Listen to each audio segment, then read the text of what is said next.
So today we're diving into an ancient letter that deals with a surprisingly modern problem. It's the first epistle of John, and let me tell you, it's this powerful, punchy message written for a community that was really wrestling with some huge questions about truth, faith, and, how to actually live it all out. These are questions that are just as real for us today as they were 2,000 years ago. And this question right here, this is really the heart of the whole thing. The people John was writing to, they were in a crisis of certainty. They were being bombarded by these super charismatic teachers, all with conflicting messages. It's a feeling I think a lot of us can relate to, right? How do you find solid ground when it feels like everything is constantly shifting? Well, this letter was written to give them an answer. All right, so here's our game plan for breaking down John's response. First, we're going to look at the urgent warning that started it all. Then we'll explore the two big messages he lays out about who God is.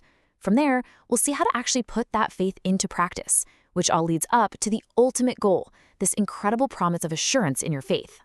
Okay, first things first, that urgent warning. See, 1 John wasn't written just as some nice, thoughtful essay. Nope. This was an emergency response. It was a letter written to deal with a crisis that was threatening to tear the early church apart from the inside out. So what was the big conflict? Well, you had the core Christian belief, right? That Jesus Christ was both fully divine and fully human. But then you had this other group of really influential teachers who were saying, nah, Jesus was just a spirit. He didn't actually come in a real physical body. John writes this letter to draw a really clear line in the sand. He's basically saying, this isn't some minor disagreement. This is everything. So the whole point of the letter was to fight back against these false ideas and give believers some real confidence. John lays out these clear benchmarks so people could identify what was true, how to live it out, and how to build a deep personal faith. It was, in short, a full-throated defense of the truth. So now that we know the problem, John starts to lay out the solution.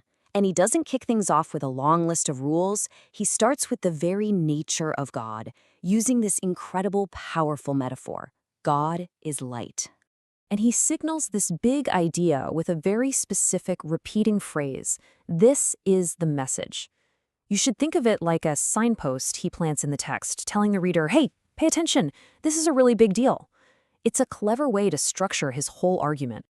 And this slide really breaks down what he means. To walk in the light, well, it isn't about having some kind of mystical vision. It's way more practical than that. It just means you're keeping God's commands, living a life that actually reflects his character of truth and purity. On the flip side, to walk in darkness means to live a life of sin, totally out of step with God. Now, building right on top of that idea of God as light, John introduces his second main theme. Because if God is light, then the way that light gets expressed in our lives is through love. And check this out. He uses that exact same phrase again. This is the message. He's doing that on purpose. He's connecting his two main points. First, God's nature is light and truth. And second, God's nature is love. For John, you absolutely cannot have one without the other. You see, for John, love isn't just some fuzzy emotion. It's the number one piece of evidence that your faith is real.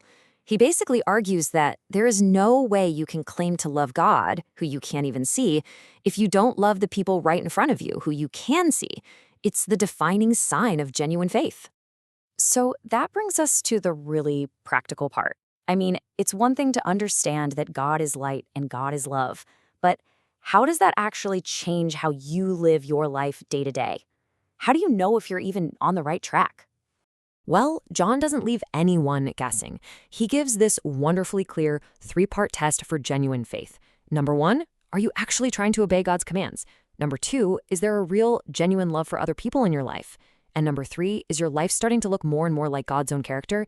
These are the practical signs to look for. And this is so important. These signs are the antidote to all that confusion we started with. In a world full of conflicting voices, John is saying, hey, look at the fruit. Look at how it plays out in a person's life. That, he says, is how you can tell the difference between what's true and what's false. And finally, we get to the ultimate goal, the whole reason John wrote the letter in the first place. After talking about the problem and the solution, he doesn't want to leave his readers with doubt. He wants to leave them with confidence. He wants to give them assurance. So what exactly is assurance?